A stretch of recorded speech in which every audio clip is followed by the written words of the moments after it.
Sudeep sir last phone ಮಾಡಿದ್ ಯಾವಾಗ ನಿಮ್ಗೆ? ಯಾವಾಗ ಲಾಸ್ಟ್ ಟಚ್? ಮೇಡಮ್ ನಾನು ಇನ್ನೊಂದು ಹೇಳ್ತೀನಿ, ಅಣ್ಣವರು ಆಮೇಲೆ ಅಣ್ಣವ್ರ ಜೊತೆ ಇರ್ತಾರೆ ಆ ಅಣ್ಣ, ಅವರು ಫೋನ್ ಮಾಡಿ ಕೊಡ್ತಾರೆ.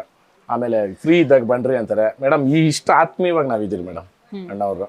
ಆಮೇಲೆ ತುಂಬ ಡೌನ್ ಟು ಅರ್ತ್ ಪರ್ಸನ್ನು. ಆಮೇಲೆ ನಮ್ಮ ಧ್ರುವ ಅವರು ಅಷ್ಟೇನೇನೆ. ಆಮೇಲೆ ಇವರು ಅಷ್ಟೇ, ದರ್ಶನ್ ಸರ್ನು ಮೀಟ್ ಮಾಡಿದ್ದೀನಿ ನಾನು. ಒಂದ್ಸಲಿ ಫಾರ್ಮ್ ಬಾ ಅಂತ ಹೇಳಿದ್ರು. ಇದೆಲ್ಲ ನೋಡಿ ಮೇಡಮ್ ನಾವೆಲ್ಲ ಚೆನ್ನಾಗೇ ಇದ್ದೀರಿ. ಈ ಕೆಲವೊಬ್ರು ಸುಮ್ಮನೆ ಏನೇನೋ ಆಗಲ್ಲ ಅಂತೆ ಹೋಗಲ್ಲ ಅಂತ ಅನ್ನೋದು. ಮೇಡಮ್ ನಾನು ಈ ಕನ್ನಡ ಅಂತ ಬಂದವಾಗ ಎಲ್ಲ ಒಂದೇನೆ ಅಲ್ವಾ, ಅದನ್ನ ನಾವು ಬಿಟ್ಕೊಡ್ಬಾರ್ದು, ನಾವೆಲ್ಲ ಚೆನ್ನಾಗಿದೆ. ಈ ಹಸುಗಳ ವಿಚಾರ ಅಥವಾ ಎತ್ತುಗಳ ವಿಚಾರ ಬಂದಾಗ ದರ್ಶನ್ ಸರ್ ನಿಮ್ಮ ಹತ್ರ ಏನಾದ್ರು ಡಿಸ್ಕಸ್ ಮಾಡಿದ್ದು ಇದ್ರ ಬಗ್ಗೆ, ತಳಿಗಳ ಬಗ್ಗೆ ಇನ್ನೇನಾದ್ರು ವಿಶೇಷವಾಗಿ ತಿಳ್ಕೊಳ್ಳೋದು ಇದೆಲ್ಲ ಇತ್ತಾ? ಇಲ್ಲ, ಅವರು ಹಳ್ಳಿಕಾರರು ಕಟ್ಟವ್ರೆ, ಅವ್ರ ಫಾರ್ಮ್ ಅಲ್ಲೂ ಐತೆ. ನಾವು ಅಷ್ಟು ಹತ್ರವಾಗಿ ನಾವು ಇಲ್ಲ, ಅಷ್ಟು ಹತ್ರವಾಗಿ ನಾನು ಬರ್ಡೇಗೆ ಹೋಗಿದ್ದೀನಿ, ವಿಶ್ ಮಾಡಿದ್ದೀನಿ, ಸ್ವೀಟ್ ತಿನ್ಸಿದ್ದೀನಿ, ಇಷ್ಟು ಮಾಡಿದ್ದೀರಿ. ನೀವು ರೈತರು ಅನ್ನೋದು ಅವ್ರಿಗೊಂದು ದೊಡ್ಡ. ಹೌದು. ಆಮೇಲೆ ನಮ್ಮ ವಿಡಿಯೋಸ್ ನೋಡಿದ್ದಾರೆ ಅಂತ ಅಂದ್ಬಿಟ್ಟು ಅವ್ರ ಫಾರ್ಮ್ ಅಲ್ಲಿ ಇರೋರು ಹೇಳ್ತಾರೆ ಅಣ್ಣ ನೋಡೋರು ಅಂದ್ಬಿಟ್ಟು. ಆಮೇಲೆ ಮೇನ್ ಏನಂತಂದ್ರೆ ನಮ್ಮ ಫ್ರೆಂಡು ಅವ್ರಿಗೂ ಫ್ರೆಂಡು, ಅವರು ಅವ್ರಿಗೆ ಎತ್ತು ಕೊಡೋದು ತಗೊಳೋದು ಎಲ್ಲ ಅಂದ್ರು. ಮಂಡಿದವ್ರು ಅವರು ಅಜಿತ್ ಅಣ್ಣ ಅಂದ್ಬಿಟ್ಟು. ಅವರು ಸುಮಾರು ಸಲ ಹೇಳಿದ್ರು ಬನ್ರಿ ಕರ್ಕೊಂಡು ಹೋಗ್ತೀನಿ ನಾನು ನಿಮ್ಮನ್ನ ಇದಕ್ಕೆ, ಎಲ್ಲಿ ಏನು ಮಾಡಲ್ಲ ಕರ್ಕೊಂಡು ಹೋಗ್ತೀನಿ ಫಾರ್ಮ್ಗೆ ಅಣ್ಣ ಹೇಳಿದ್ರು ಅಂತಂದ್ರು. ಸರಿ ಅಂದ್ಬಿಟ್ಟು ಇನ್ನ ಸ್ವಲ್ಪ ದಿನ ಹೋಗಿ ಮೀಟ್ ಆಗ್ತೀವಿ. ಓಕೆ ಸರ್, ಇದ್ರ ತಳಿ ವಿಶೇಷತೆ ಬಗ್ಗೆ ತಿಳ್ಕೊಳ್ಳೋದು ಮೇಡಮ್. ತಳಿ ವಿಶೇಷತೆ ಅಂದ್ರೆ ಇಡೀ ನಮ್ಮ ಭಾರತ ದೇಶದಲ್ಲೇ ವರ್ಲ್ಡ್ ಅಲ್ಲಿ ಎತ್ಕೊಂಡ್ರು ಅಷ್ಟೇನೆ ರೋಗ ನಿರೋಧಕ ಶಕ್ತಿ ಹೆಚ್ಚು ಇರೋದು ನಮ್ಮ ಹಳ್ಳಿಕಾರಲ್ಲಿ, ಅದು ನಂಬರ್ 1. ಮತ್ತೆ ಇದು ಕೆಲಸಗಾರ ತಳಿ, ವರ್ಕಿಂಗ್ ಬ್ರೀಡ್, ಡ್ರಾಟ್ ಬ್ರೀಡ್ ಅಂತೀರಿ. ಡ್ರಾಟ್ ಮತ್ತೆ ಮಿಲ್ಕಿಂಗ್ ಬ್ರೀಡ್ ಅಂತ 2 ತಳಿ ಇರೋದು ಭಾರತ ದೇಶದಲ್ಲಿ. ನಾರ್ತ್ ಇಂಡಿಯನ್ ಬ್ರೀಡ್ಸ್ ಎಲ್ಲಾನು milking breeds, south Indian breeds ಎಲ್ಲ ಡ್ರಾಟ್ ಬ್ರೀಡ್. ಅಂತಂದ್ರೆ ಹೆಣ್ಣಸುನಲ್ಲೂ ಓರಿನಲ್ಲೂ ಕೆಲಸ ಮಾಡಿಸ್ತಕ್ಕಂಥದ್ದು ಸೌತ್ ಇಂಡಿಯನ್ಸ್ ಮಾತ್ರನೇ ಇಲ್ಲಿ ಕೆಲಸ ಜಾಸ್ತಿ ಮಾಡ್ತೀರಿ. ಆಮೇಲೆ ನಾವು ಹಾಲು ಸೇವನೆ ಮಾಡೋದು ಗ್ಲಾಸ್ ಮುಖಾಂತರ. ನಾರ್ತ್ ಇಂಡಿಯನ್ ಅಲ್ಲಿ ಕೊಳ ಮುಖಾಂತರ ಕುಡಿತಾರೆ, 2 ಲೀಟ್ರ್ 3 ಲೀಟ್ರ್ 5 ಲೀಟ್ರ್ ಒಬ್ಬೊಬ್ರು ಸರಾಗವಾಗಿ. ಇವಾಗ ನೀವು ಹರಿಯಾಣ ಎಲ್ಲ ಹೋಗ್ಬಿಟ್ರೆ ಮಿನಿಮಮ್ ಅವ್ರ ಹಾಲು ಇಲ್ದಿದ್ದು ಅವ್ರ ಮನೆಯಲ್ಲಿ ಊಟ ಆರಂಭನೇ ಆಗಲ್ಲ. ಪ್ರತಿಯೊಂದಕ್ಕೂ ಹಾಲಿಂದಾನೇ ಮಾಡೋದು ಅವ್ರು. ನಾರ್ತ್ ಇಂಡಿಯಾ ಗೊತ್ತಲ್ಲ ನಿಮ್ಗೆ, ಅದೇನ ತಂಡೂರಿ ಚಾಯ್ ಅಂತ ಅದೆಲ್ಲ ಅಲ್ಲೇ. ಆ ಕಾರಣಕ್ಕೆ ಭಗವಂತನೇನೇನೆ ಆ ಕಾಲದಲ್ಲೇನೆ ಸೃಷ್ಟಿ ಮಾಡೋನು. ಹೆಂಗೆ ಅಂತಂದ್ರೆ ಆಯಾ ಸ್ಥಳೀಯ ಬ್ರೀಡ್ಗಳು ಆಯಾ ಇದಕ್ಕೆ ಅವಮಾನಕ್ಕೆ ಹೆಂಗ್ ಬೇಕೋ ಆ ರೀತಿನಲ್ಲಿ ಮಾಡೋರು. ಆ ಕಾರಣಕ್ಕೆ ಆಮೇಲೆ ಈ ಹಳ್ಳಿಕಾರ ತಳಿ ಬಗ್ಗೆ ಇನ್ನೊಂದು ವಿಶೇಷತೆ ಏನಂದ್ರೆ ಕಾಶ್ಮೀರ ಟು ಕನ್ಯಾಕುಮಾರಿ ಯಾರು ಬೇಕಾದ್ರೂ ಸಾಕ್ಬೋದು. ಅಂದ್ರೆ ವಾತಾವರಣದಲ್ಲಿ ಬಣ್ಣ ಕೆಡ್ತದೆ ಅನ್ನೋದು ಬಿಟ್ರೆ ಇದು ಸರ್ವೈ ಆಗುತ್ತೆ. ಚಳಿನಲ್ಲಾಗ್ಲಿ ಇದ್ರಲ್ಲಾಗ್ಲಿ, ಅದ ಚಳಿನಲ್ಲಿದ್ದಾಗ ಬಣ್ಣ ಕೆಡ್ತದೆ. ಮೇನ್ ಅದಕ್ಕೆ ಬಾಧಿಸುವಂತ ರೋಗ ಯಾವ್ದು ಸರ್? ಮಾಮೂಲಿ ಎಲ್ಲ ದನಕ್ಕೆ ಬಂದಂಗೆ ಕಾಯಿಲೆಗಳು, ಬಟ್ ಇದಕ್ಕೆ ರೇರ್ ಮೇಡಮ್. ಕೆಲವು ಬೇರೆ ಜಾತಿ ದನಕ್ಕೆ ಕಾಯಿಲೆ ಬಂದಿರೋದನ್ನ ಇದ್ರ ಪಕ್ಕದಲ್ಲಿ ಕಟ್ಟಾಕಿದ್ರೇನು ಇದಕ್ಕೆ ಅಷ್ಟು ಬೇಗ ಅಂಟಲ್ಲ. ಅಂಟ್ರೋಗನೇ ಇರ್ತಾವಲ್ಲ ಕೆಲವೊಂದು, ಅದು ಕೂಡ ಇವು ಅಷ್ಟು ಬೇಗ ತಗೊಳಲ್ಲ, ಚೆನ್ನಾಗಿ ರೆಜಿಸ್ಟ್ ಮಾಡ್ತವೆ ಇವು. ಜಾತ್ರೆ ಆದ್ಮೇಲೆ ಬರೆ ಹಾಕ್ಬೇಕು ಅಂತ ಅಂತಿದ್ರಿ. ದೊಡ್ಡ ಎತ್ತು ಮೇಡಮ್, ದೊಡ್ಡ ಎತ್ತಿಗೆ ಅದು ಬರೆ ಹಾಕೋದು ಏನು ಅಂತಂದ್ರೆ ಮೇಡಮ್, ಒಂದು ವಯಸ್ಸು ಆದ್ಮೇಲೆ ಬರೆ ಹಾಕಿದ್ರೆ ಅಂದಕ್ಕೂ ಕಾಣಿಸ್ತದೆ. ಕೆಲವೊಂದು ಚಪ್ಪೆ ರೋಗ ಅಂತ ಆ ಕಾಲದಲ್ಲಿ ಬರೋದಂತೆ, ಅದು ಬರಬಾರ್ದು ಅಂತ ಬರೆ ಬಂದಿದ್ದು. ಮನುಷ್ಯರ್ಗು ಯಾವುದೋ ಒಂದು ಕಾಯಿಲೆ ಬರಬಾರ್ದು ಅಂತ ಬರೆ ಹಾಕ್ತಾರೆ. ಆ ರೀತಿ ಅದು 2ಕ್ಕೂ ಆಗುತ್ತೆ, ಒಂದು ಡಿಸ್ಟಿಗೂ ಆಗುತ್ತೆ, ಇನ್ನೊಂದು ಚಂದಕ್ಕೂ ಕಾಣಿಸ್ತವೆ. ಈ ರೋಗಕ್ಕೂ ಅದು ಒಂದು ಮದ್ದಿದ್ದಂಗೆ ಅಂತ. ಸಂಕ್ರಾಂತಿ ಎಲ್ಲ ಆದ್ಮೇಲೆ ಜಾತ್ರೆಗೆಲ್ಲ ಕರ್ಕೊಂಡು ಹೋದ್ಮೇಲೆ ಯಾವ ತರ ದೃಷ್ಟಿ ತೆಗಿತೀರಾ ಮೇಡಮ್? ಪ್ರತಿ ಒಂದು ಊರಿಗೆ ಹೋಗಿ ಬಂದ್ರೆ ನಮ್ಮ ರಾಮಚಂದ್ರಪ್ಪನ ಹೆಂಡ್ರು ಕೆಂಪು ನೀರು ತೆಗಿತೀರಿ ಮೇಡಮ್, ಕೆಂಪು ನೀರು ತೆಗಿತಾರೆ. ಆಮೇಲೆ ಊರುಗಳ ಮೇಲೆ ಹೋದ್ರೆ ಅಲ್ಲೇ ಮನೆಗೂ ತೆಗಿತಾರೆ. ನಿಂಬೆಕಾಯಿ ಹೊಡೆಯೋದು, ಸೌತೆಕಾಯಿ, ತೆಂಗಿನಕಾಯಿ, ಕುಂಬಳಕಾಯಿ ಇದೆಲ್ಲ ಹೊಡಿಸ್ತೀರಿ ಮೇಡಮ್. ಓಕೆ ಸರ್, ಈಗೆಲ್ಲ ಸಂಕ್ರಾಂತಿ ಏನೇನೆಲ್ಲ ರೆಡಿ ಮಾಡ್ಕೊಂಡಿದ್ದೀರಾ? ಏನೇನ್ ಪರ್ಚೇಸ್ ಮಾಡಿದ್ರಿ? ನಾವು ಹಬ್ಬಗಳು ಅಂದ್ರೆ ನಾವು ಮೇಡಮ್ ಇವಾಗ ನಮ್ದು ಮೇಡಮ್ ರೇಷನ್ ಐಟಮ್ ಜಾತ್ರೆಗೆ ಅಂದ್ಬಿಟ್ಟು ಎಲ್ಲ ಅದೊಂದು 1.5 ಲಕ್ಷ ರೇಷನ್ ಎಲ್ಲ ತಕೊಂಡಿದ್ರಿ ಮೇಡಮ್. ಅಲ್ಲಿ ಒಂದು ಸಂಸಾರ ಮಾಡೋದಂಗೆ ಲೆಕ್ಕ ನಮ್ಗೆ ಜಾತ್ರೆಗೆ ಹೋದ್ರಿ. ಅಲ್ಲಿ ನಾವು ಮನೆಗೆ ಹೆಂಗಿಡ್ತೀರಿ ಹಂಗಿಡ್ತೀರಿ, ಅಲ್ಲಿ ದನಗಳ್ಕ ಇನ್ನ ಫೆಸಿಲಿಟಿ ಜಾಸ್ತಿ, ಅಲ್ಲಿ ಲೈಟ್ಗಳೆಲ್ಲ ಹಾಕಿ. ಹೌದು ಮೇಡಮ್, ಹಗ್ಗಗಳಿಂದ ಹಿಡಿದು ಅದು ಇವಾಗ ನಾವು ತೋರ್ಸಕ್ ಬರಲ್ಲ, ಎಲ್ಲ ಪ್ಯಾಕ್ ಮಾಡಿ ಇವಾಗ ಜಾತ್ರೆಕ ತುಂಬಾಕ ಗಾಡಿ ಹೇಳ್ಬಿಟ್ಟಿದೀನಿ. ಆಮೇಲೆ ನೊಗ ಇರ್ಬೋದು, ನಮ್ ನೊಗ ನೋಡ್ಬೇಕು ನೀವು, ಅದು ಹಂಚಾಕಿ ಮಾಡ್ಸಿರೋದು ನಮ್ಮ ತಾತನವ್ರ ಹೆಸರು ಹಾಕಿ ಅದು. ಆಮೇಲೆ ಇದು ಗೂಟುಗಳು ಅಷ್ಟೇ, ಅದು ಪ್ರತ್ಯೇಕವಾಗಿ. ಇದು ಅಷ್ಟೇ ನಿಮ್ಗೆ ಯೂನಿಕ್ ಆಗಿ ಕಾಣಿಸ್ತೈತಾ, ಇದು ನಿಲ್ಸಿರೋದು ಇವೆಲ್ಲಾನು ಇವ್ ಕಾಣ್ಬಿಟ್ಟೆ ನಾವು ಮಾಡ್ಸಿರೋದು. ಆ ರೀತಿ ಐತೆ. ಅಲ್ಲಿ ನೀವು ಬಂದವಾಗ ಇನ್ನ ಮುಗ್ಜಿಮರ್ಗಳು ಹಾಕಿ, ಹೂವುಗಳು ಹಾಕಿ, ಸುನಾರಿ ಪೌಡ್ರ್ ಎಲ್ಲ ಹಾಕ್ತಿರಿ.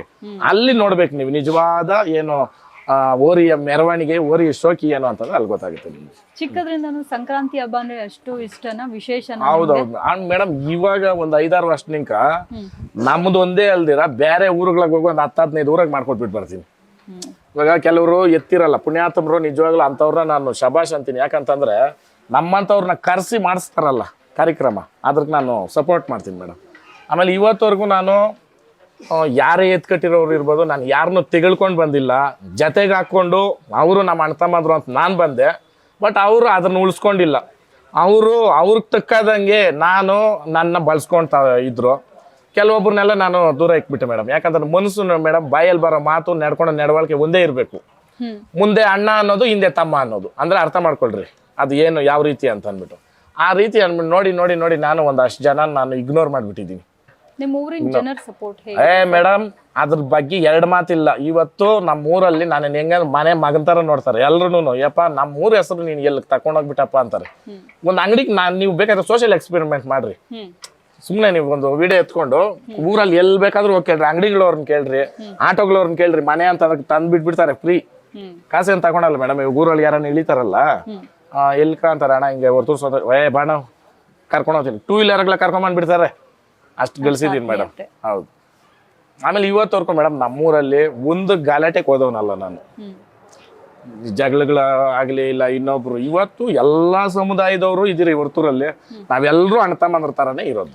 ಕಷ್ಟ ಸುಖ ಅಂತ ನಿಮ್ಮ ಹತ್ರ ಬಂದು ಏನಾದ್ರು ಕೇಳೋದು? ಅಯ್ಯೋ ಅದು ನಡೀತಾ ಇರ್ತದೆ ಮೇಡಮ್. ಆಮೇಲೆ ಇನ್ನೊಂದು ಏನಂತಂದ್ರೆ ಮೀಡಿಯಾಗಳಾಗ ಅದೊಂದು ನಾನು ಹೇಳಿ ಅದೊಂದು ಇದು ಮಾಡೋದು ಬೇಡ. ನಾನು ಮಾಡಿರೋದು ಜನಕ್ಕೂ ಐತೆ. ಸುಮಾರು ಕರುಗಳು ದಾನ ಕೊಟ್ಟಿದ್ದೀನಿ, ದೇವಸ್ಥಾನಗಳಿಗೆ ಓರಿಗಳು ದಾನ ಕೊಟ್ಟಿದ್ದೀನಿ. ಇವತ್ತು ಕೆಲವೊಂದು ಕ್ಷೇತ್ರಗಳಲ್ಲಿ ಇದಾಗೈತೆ. ನಮ್ಮ ಗೌಡಗೆರೆ ಕ್ಷೇತ್ರದಲ್ಲಿ ಆ ಬಸಪ್ಪನ ಇಲ್ಲಿಂದ ಹೋದ್ಮೇಲೆ ನನಗೆ ತುಂಬ ಒಳ್ಳೇದಾಯಿತು. ನಾನು ಆ ದೇವಸ್ಥಾನದ ಭಕ್ತ. ನಾನು ಯಾವತ್ತೂ ಮಲ್ಲೇಶ್ ಅಣ್ಣವ್ರ ಮಾರ್ಗದರ್ಶನದಲ್ಲಿ ನಮ್ಮ ರೇಸ್ಗೆ ಡೇಟ್ ಹಾಕೋದು ಅವರೇ, ಮಲ್ಲೇಶ್ ಗುರೂಜಿಯವರು. ಆಮೇಲೆ ಇವರು ಯಾರಪ್ಪ ಜನಸ್ನೇಹಿ ಯೋಗೇಶ್ ಅಣ್ಣವ್ರಿಗೂ ಕೊಟ್ಟಿದ್ದೀರಿ ಒಂದು. ಆಮೇಲೆ ಇನ್ನೂ ಒಂದು 2-3 ದೇವಸ್ಥಾನಕ್ಕೆ ಕೊಟ್ಟಿದ್ರಿ. ಏನೋ ಒಳ್ಳೇದಾಗಲಿ, 4 ಜನಕ್ಕೆ ಒಳ್ಳೇದಾಗಲಿ ಅಂತ ಅಷ್ಟೇ ಬಯಸೋದು ಮೇಡಮ್. ನಿಮ್ಮ ಪ್ರಕಾರ ರಿಲೇಷನ್ಸ್ ಅಂದ್ರೆ ಏನು ಸರ್? ಮೇಡಮ್ ಈಗಿನ ಕಾಲದಲ್ಲಿ ಹೆಂಗಾಗ್ಬಿಟ್ಟೈತೆ ಅಂದ್ರೆ ರಿಲೇಷನ್ಸು ಎಲ್ಲಿ ಕಿಕ್ಕೊಬೇಕು ನಾವು ಅಂತಂದ್ರೆ ತಿಂದು ಕುಡಿಯೋಕೆ ಮಾತ್ರ ಇಕ್ಕೊಬೇಕು, ಬಿಟ್ರೆ ನಮ್ಮ ಕಷ್ಟಗಳನ್ನ ಮಾತ್ರ ಹೇಳ್ಕೊಬಾರ್ದು. ದೇವ್ರ ಹಣೆ ಹೇಳ್ತೀನಿ ಮೇಡಮ್, ಹೆಂಗಿರ್ತಾರೆ ಅಂದರೆ ನನಗೆ ಅವಾಗೆ ಗೊತ್ತಾಗಿದ್ದು, ನಮ್ಮ ಕಷ್ಟದಲ್ಲಿ ಮಜಾ ತಗೊತಾರೆ ನೋಡ್ರಿ. ಅವಾಗ ನನಗೆ ಅರ್ಥ ಆಯಿತು. ಕರೆಕ್ಟ್ ಹೇಳ್ತಾ ಇದ್ರು, ನಮ್ಗೆ ಅರ್ಥ ಆಗ್ತಾ ಇರಲಿಲ್ಲ. ನಿಜವಾಗ್ಲೂ ಹೇಳ್ತೀನಿ ಮೇಡಮ್, ನಮ್ಮ ಕಷ್ಟದಲ್ಲಿ ಬಂದು ಯಾರು ಆದ್ರಕೊಂತಾರೆ ನೋಡ್ರಿ, ಅವರೇ ನಮ್ಮ ರಿಲೇಟಿವ್ಸ್ ಅಂದ್ಕೊಳೋದು. ಅರ್ಥ ಮಾಡ್ರಿ. ನಾನು ಏನು ಹೇಳ್ತೀನಿ ಅಂದ್ರೆ ಎಲ್ರಿಗೂ ಒಂದೇ ಪಟ್ಟಿ ಕಟ್ಟೋಕ್ಕಾಗಲ್ಲ. ಇವಾಗ ಏನು ಹೇಳ್ತೀನಿ ಅಂತಂದರೆ, ನಾವೊಂದು ಅಡುಗೆ ಮಾಡಿದವಾಗ ಒಂದಷ್ಟು ಸೀದೋಗ್ತದೆ. ಆ ಸೀದೋಗಿರೋದನ್ನ ಮಾತ್ರ ಹೇಳ್ಬಾರ್ದು ನಾವು, ಚೆನ್ನಾಗಿರೋದು ಇನ್ನು ಹೇಳ್ಬೇಕಲ್ಲ. ಆ ಕಾರಣಕ್ಕೆ ಅವುಗಳನ್ನ ಇಗ್ನೋರ್ ಮಾಡ್ಬೇಕಷ್ಟೇ ನಾನು. ಅದೇ ನಾನು ಹೇಳೋದು, ನಮ್ಮ ಕಷ್ಟಗಳನ್ನ ಮಾತ್ರ ಹೇಳ್ಕೊಬಾರ್ದು. ನುಂಗನ ನಾವೇ ಬಾಧೆ ಬೀಳೋಣ. ಬೇಕಾಗಿದ್ರೆ ಒಂದು ರೂಮಲ್ಲಿ ಹೋಗ್ಬಿಟ್ಟು ಒಂದು ದಿಂಬನೋ ಇಲ್ಲ ಒಂದು ಬಟ್ಟೆ ನೋಡ್ಕೊಂಡು ಕಚ್ಚಿ ಜೋರಾಗಿ ಕಿರ್ಚ್ಬಿಡ್ರಿ, ನಮ್ಮಲ್ಲಿರೋ ಇದೆಲ್ಲ ಹೋಗ್ಬಿಡ್ತದೆ. ನಾವು ಇನ್ನೊಬ್ರಿಗೆ ಹಂಚ್ಕೊಂಡವಾಗ ಮೇಡಮ್ ಅವ್ರು ಏನು ನಮ್ಮ ಲೂಪಲ್ಸ್ ಮಾಡ್ಕೊತಾರೆ, ಅದನ್ನ ನಮ್ಮ ವೀಕ್ನೆಸ್ ಮಾಡ್ಕೊತಾರೆ. ಹೌದು. ನಾನು ಮೇಡಮ್ ಇವತ್ತವರೆಗೂ ಏನೋ ಬರೋದು ಹಂಗಂತೆ ಹಿಂಗಂತೆ ಯಾರು ಒಡವೆನ ನಾನು ತಿಂದಿದ್ರೆ, ಯಾರ್ಕನ ಮೋಸ ಮಾಡಿದರೆ ಏನನ ಮಾಡಿದರೆ ಯಾಕಲಿ ತೊಂದರೆ ಇಲ್ಲ. ನಮ್ಮ ಕಷ್ಟಾರ್ಜಿತದಲ್ಲಿ ನಾವೇನೋ ಬದುಕೊಂಡು ಬಂದರೆ ಏನು ಮೇಡಮ್ ಇದು? ಅರ್ಥ ಮಾಡ್ರಿ ನೀವು ಅಲ್ವಾ? ಅದಕ್ಕೆ ಇದು ನೋಡಿ ನಾನಂತೂ ಇವಾಗ ಏನು ಮಾಡಿಬಿಟ್ಟಿದ್ದೀನಿ ಅಂದರೆ ನಾನು ಜಾಸ್ತಿ ಎತ್ಕೊಳಲ್ಲ ಸರ್. ಒಂದು ತಕ್ಕಡಿಲಿ ಒಂದ್ ಕಡೆ ಸ್ನೇಹಿತರು, ಒಂದ್ ಕಡೆ ರಿಲೇಷನ್ಸ್ ಹಾಕಿದ್ರೆ ನಿಮ್ಮ ಯಾವ ಕಡೆ ಹೋಗ್ತೀರಾ ನೀವು? ನನ್ಗೆ ಎರಡನ್ನೂ ಸಮವಾಗಿ ನೋಡ್ತೀನಿ. ಯಾಕಂತಂದ್ರೆ ನನ್ನ ಕಷ್ಟದಲ್ಲಿ ನಮ್ಮ ಸಂಬಂಧಿಕರು ಎಷ್ಟು ಪಾಲು ಮಾಡೋರು, ನಮ್ಮ ಸ್ನೇಹಿತರು ಅಷ್ಟೇ ಪಾಲು. ಇವತ್ತು ಮೇಡಮ್ ನಾನೊಂದು ಪ್ರೋಗ್ರಾಮ್ ಇವಾಗ ಇಲ್ಲಿ ನೋಡ್ರಿ, ಇವಾಗ ಇವ್ರನ್ನೆಲ್ಲ ನಾನು ಏನು ಕಾಸು ಕೊಟ್ಟು ಅವ್ರನ್ನ ಇಟ್ಕೊಂಡಿದ್ದೀನ? ಈ ಪ್ರೀತಿ ವಿಶ್ವಾಸ ಇವತ್ತು ಗೊರ್ಸ್ ಮಾಡ್ಬೇಕಂದಿದ್ದಕ್ಕೆ ನನ್ನ ಕುಂಡಿಸ್ಬಿಟ್ಟು ಅವ್ರು ಮಾಡ್ತಾವ್ರೆ. ಇಷ್ಟೇ ನಾನು ಗಳಿಸಿರೋದು. ಅರ್ಥ ಮಾಡ್ರಿ. ಪ್ರೀತಿ ವಿಶ್ವಾಸಕ್ಕೆ ನಾನು ಯಾವತ್ತೂ ಅರ್ಹನು, ಚಿರಋಣಿ ನಾನು. ಇವತ್ತು ನಾನು ಯಾಕೆ ಇವಾಗ ನೀವು ಕೇಳ್ಬೋದು, ಅಲ್ಲ ಸರ್ ಇವಾಗ ನೀವು ಅಲ್ಲಿ ಇಲ್ಲಿ ಹೋಗ್ತಿರಲ್ಲ, ಯಾಕೆ ಏನೋ ತಗೊಳಲ್ಲ ಅಂತ. ನಾನು ಒಳಗಡೆ ಇದ್ದಾಗ ನಾನು ಕೊಟ್ರಲ್ಲ ಅಷ್ಟರಿಂತು, ಅದು ಇವತ್ತು ನಾನು MR ಆಗಕ್ಕೆ ಅದೇ ಕಾರಣ. ಭಗವಂತ ನಾನು ಶಕ್ತಿ ಕೊಟ್ಟವನು, ಇರೋವರೆಗೂ ಓಡಾಡ್ತೀನಿ ಮೇಡಮ್. ಶಕ್ತಿ ಬಿಗ್ ಬಾಸ್ ಅಲ್ಲಿ ಇದ್ದಾಗ ಆಗಿದ್ ಒಂದು ನೋವು, ಒಂದು ದುರ್ಘಟನೆ ಇವತ್ತು ಕಾಡುತ್ತಾ ಸರ್? ಇಲ್ಲ ಮೇಡಮ್, ಅದರಿಂದನೇ ನಾನು ಸ್ಟ್ರಾಂಗ್ ಆಗಿದ್ದು. ನಾನು ಅದನ್ನು ಪಾಸಿಟಿವ್ ಆಗಿ ಎತ್ಕೊತೀನಿ. ಯಾಕಂತಂದ್ರೆ ಬಿದ್ದವನೇನೇ ಆ ಬಿದ್ದಿರೋ ರುಚಿ ಗೊತ್ತಿರೋನು ಇನ್ನೊಂದ್ಸಲಿ ಬೀಳಕ್ಕೆ ಹೋಗಲ್ಲ. ಇವಾಗ ಯಾರಾದ್ರೂ ಇವಾಗ ನಾನು ಕಾನ್ಷಿಯಸ್ನೆಸ್ ಯಾವಾಗ ಬರೋದಂದ್ರೆ ಮೇಡಮ್, ನಮ್ಗೊಂದ್ಸಲಿ ಬೀಳ್ಬೇಕು, ಅವಾಗೆ ಗೊತ್ತಾಗೋದು. ಅವಾಗ ನನ್ಗೆ ಗೊತ್ತಾಯ್ತು ನಮ್ಮವ್ರು ಯಾರು, ನಮ್ಮ ಜೊತೆ ಇದ್ದದ್ದು ಗುಳ್ಳೆ ನರಿಗಳು ಯಾವು. ಆ ಸಂದರ್ಭದಲ್ಲಿ ನಿಮ್ಗೆ ಗೊತ್ತಾಯ್ತು ಮೇಡಮ್. ನಾನು ಹೊರ್ಗಡೆ ಬಂದ್ಮೇಲೆ ಶಾಕ್ ನನಗೆ. ಇವರೆಲ್ಲ ಮಾತಾಡಿದ್ರ ನನ್ನ ಬಗ್ಗೆ. ಏನು ಮಾಡಿದ್ದೆ ನಾನು ಅವ್ರಿಗೆ? ಹೆಂಗಾಯ್ತಂದ್ರೆ ಹಾರ್ಟ್ ಅಟ್ಯಾಕ್ ಥರ ಆಗೋಯ್ತು ನನಗೆ. ಇವಾಗ ಚೆನ್ನಾಗಿ ತಿನ್ಕೊಂಡು ಮೇಡಮ್ ಇವಾಗ ಮೈಕು ವಿಡಿಯೋ ಎತ್ಕೊಂಡು ಬರ್ತಾರೆ ಕ್ಯಾಮ್ರಾ, ಏನಂದ್ರೆ ಅದು ಹೇಳ್ಬಿಡೋದಾ? ನಾನು ಹೇಳೋದು ಅರ್ಥ ಮಾಡ್ರಿ. ಇವಾಗ ನನ್ನ ಕೆಲವೊಂದು ಪ್ರಶ್ನೆಗಳು ಕೇಳ್ತಾರೆ, ಅವ್ರು ನಾನು ಲಾಯರ್ ಅಲ್ಲ, ನಾನು ಜಡ್ಜ್ ಅಲ್ಲ, ನಾನು ಪೊಲೀಸ್ ಅಲ್ಲ, ಅದ್ರ ಬಗ್ಗೆ ಸ್ಟೇಟ್ಮೆಂಟ್ ಕೊಡಕ್ಕೆ ನಾನು ಯಾರು? ತಪ್ಪು ಮಾಡಿದರೆ ಕಾನೂನು ಐತೆ ನೋಡ್ಕೊಳ್ಳಿ.